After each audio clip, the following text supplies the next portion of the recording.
Welcome, my acolytes. I'm Graveseeker, and this is the most insane man in pro sporting history. From SunnyV, the freaking beast of beasts. Now, did I see it? No. Do I want to see it? Yes. Because this looks pretty interesting. What the freak is actually going on with this guy? And how the F did he actually defeat Tiger Woods? Tiger Woods is, as far as I know, one of the best golfers in the world. So, nice.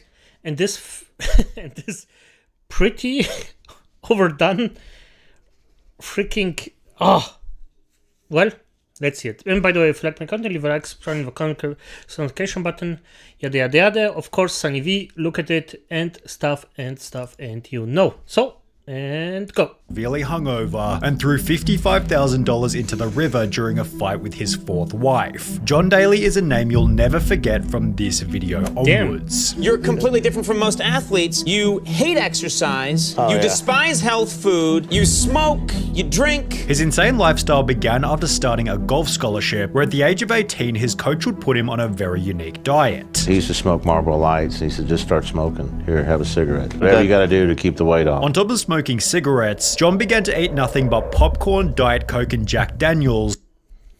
And by the way, just start smoking. The fact is, yes, you lose weight, but starting smoking isn't the most, well, good thing that you can actually do. It's fucking expensive as fuck and extremely bad for your body. If you, I mean, everybody does what he wants, but... yeah. Stating in his book, most of the time I was drinking Jack like you wouldn't believe. A fifth a day, sometimes more. Most people would be drunk for a month on what I'd had before dinner, before later adding that he didn't even drink water. I used to drink anywhere from 12 to 20 Diet Cokes a day. How? He didn't drink water. No, that's a lie. Except he has a really one in a freaking billion thing where he doesn't really need water or not that much, because your body needs water. By the way, if you hear that and think, oh, I don't have to eat, yes, you have to drink water. If you don't, you will die. You will die after a while. You're gonna get sick. You're gonna get everything. Like, there is a point where your body just gives dehydrates in a way where it drains the water out of your body and just out of your muscles. I'm sorry, and just put it in your body so you can actually give everything out, and that's just something. Yeah. I don't know, because I don't drink water. I hate water. I cannot stand to drink water. With this in mind, it's no surprise that vegetables were also out of the question. Quote, I don't eat beans, spinach, broccoli, any of that stuff. When I was young, my dad would force it down me and I would throw it up. However, unbelievably, this diet worked, given Daly lost the needed weight, albeit while failing almost every class as a result of the drinking. I just sit in my room and drink straight out of a Jack Daniels bottle, then go practice for 3 or 4 hours, yet this would only help him to become a better golfer. When I had a good buzz going, I could play really good golf, and I think it's just because the body's so loose and like free. Not to mention... yeah, and by the way, yes, alcohol can have this effect on you. It's just, yeah, you get loose, you get just more social because you actually lose your freaking stops, your actual, but still, don't do it.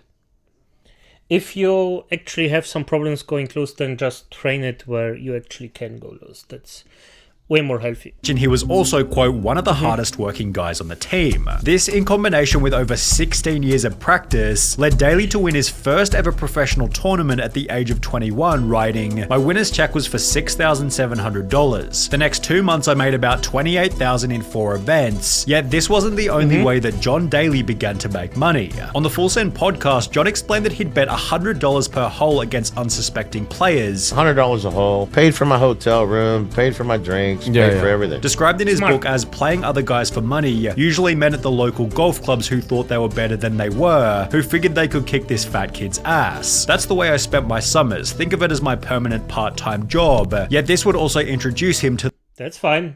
If you're in a golf club, 9 million times out of, it's... you probably have too much money anyway, so that's fine. the toxic world of gambling. About 3 years after turning pro, John won $16,000 in a South African tournament before losing the entire amount at a casino less than 24 hours later. Damn. In a fit of rage, Daly completely trashed his hotel room, also introducing the early stages of his potentially volatile nature. Sometimes I'd beat my bus up, sometimes I'd beat my car up, sometimes I'd beat a hotel room up. Despite this, John would go on to win his third significant event, which just so happened to have been the PGA Championship.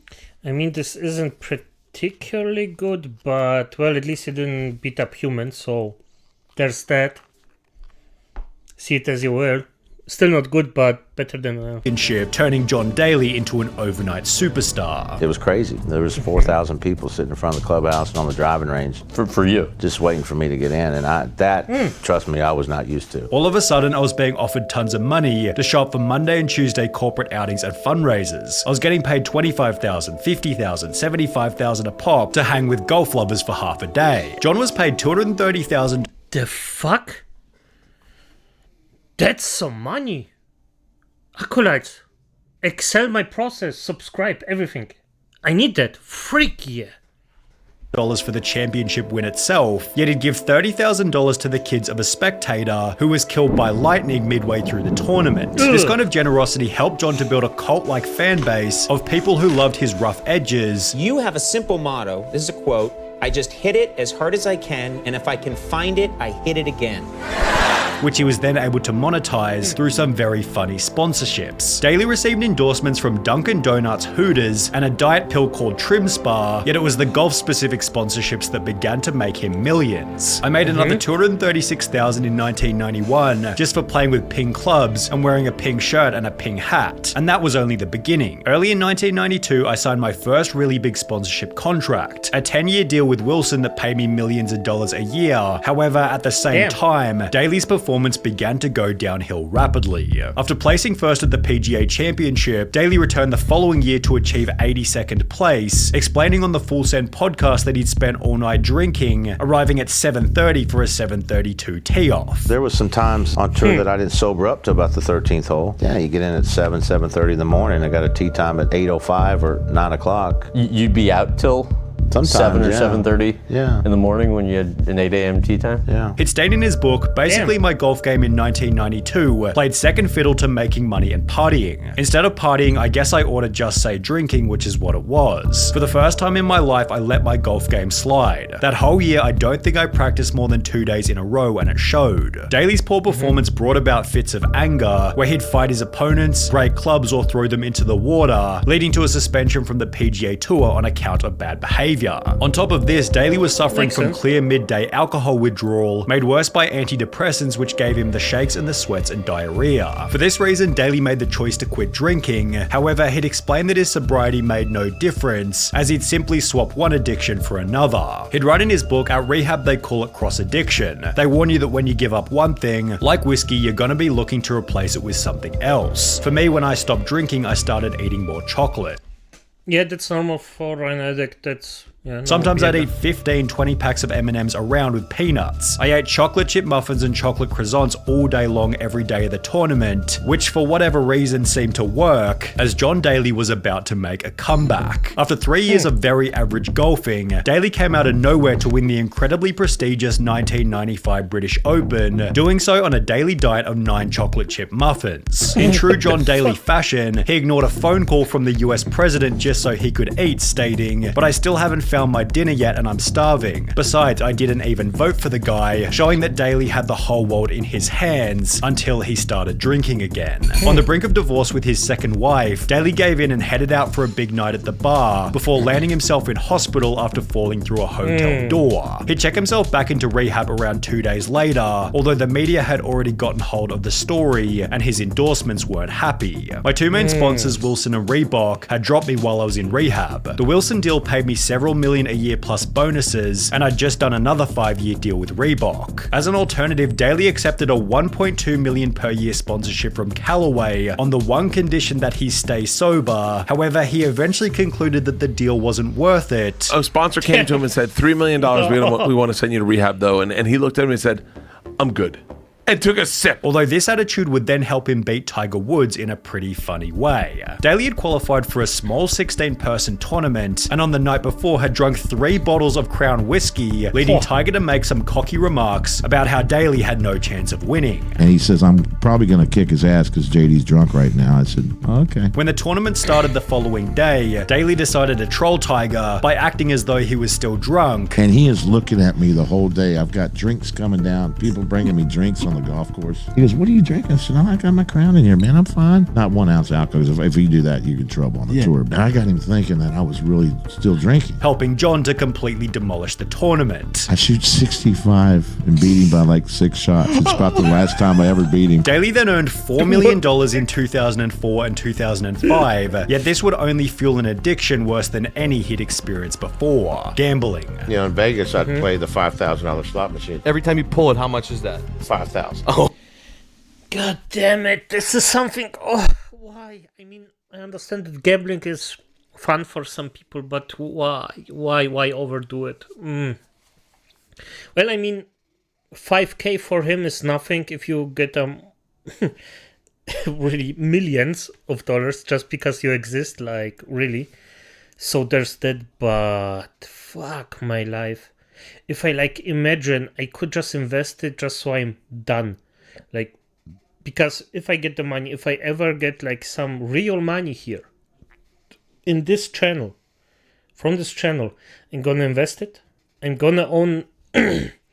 I'm gonna buy some freaking immobilien, like houses, landlord them for a actually lesser price, like the minimum price I can, because in Germany you just cannot pick your price as you want. You have to get like a minimum, because I don't know why, it's just the freaking rules here, and just do that and live like a freaking king. Of course, first of all, I don't give a fuck about me that much, but my parents, my brother, and with my nieces, and of course my best friends, if they are fine, then I come after that. That's the plans.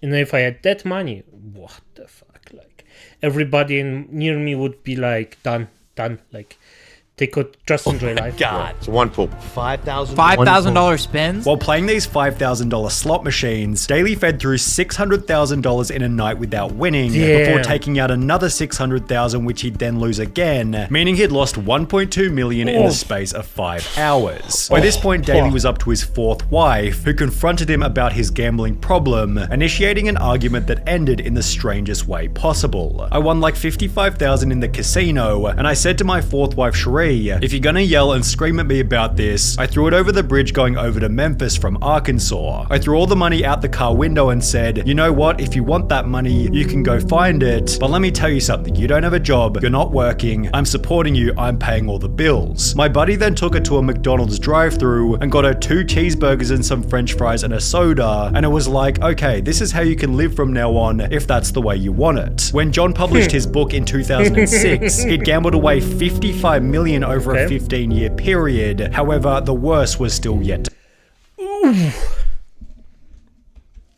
Oof.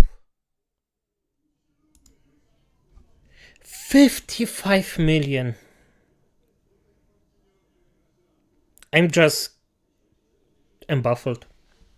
However, the worst was still yet to come. In 2007, an article was written on Daly's golf performance stating, John Daly withdrew from 5 tournaments and missed the cut on 8 others on the PGA Tour. His best finish was 3rd place at the Skins game, which only had 4 players. As a result, Daly lost his card, and it might have had something to do with his ever-declining diet. In 2008, CBS reporter Will Brinson was given the job to watch Daly during a professional game, noting that he consumed 21 cigs, 12 Diet Cokes, 6 packs of peanut M&Ms, 0.0 ounces of water, and the alcohol consumption hadn't stopped either. Only 4 months after writing about his diet, Daly was arrested for passing out in front of Hooters, with the negative press resulting in another 6-month ban from all professional golf. As a consolation, Daly's mugshot was placed proudly inside the restaurant. However, I mean, he doesn't give a fuck. He has enough money to survive it, like, without any problems.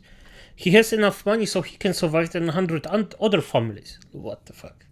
However, he'd end the year with earnings of only $56,000, forcing yet another change in John Daly's life. Having grown tired of golf club dress codes, Daly decided to purchase his local course. You don't like a dress code in golf, that you find that offensive. No. You have your own golf course that you bought. Is there a dress code there? But basically, all you got to do is cover your private parts and you can play my golf course. Initially running the club at a loss, just so the town had somewhere to play. I'm losing probably $250,000 to $350,000 a year, somewhere in there. Anybody, kids or teams that want to come here and play, I think everybody should have a chance to play golf. But if you're on a team, you're more than welcome to come here and play free and, have fun. Here, Daly was able to practice and make a super successful comeback in 2016. Yet more recently, his life has taken a turn as a result of bladder cancer. Despite this, Daly has since achieved his best score in professional golf ever, has found massive success with clothing collaborations through a company called Loudmouth, and has done so all while establishing one of the greatest legacies in professional sporting history. Damn. Like, really, this isn't a villain arc. But this also isn't like a normal human being. This guy is, I'm gonna be honest, like a legend. He lives like a legend. I mean, I don't agree with everything he did, and I definitively wouldn't say take his lifestyle, because that's definitively not the best way to go. But honestly, like, no scandals, no drugs except for alcohol, no murder, nothing. So, damn, I'm surprised. But as it is, acolytes, damn. What do you think about this? This is interesting.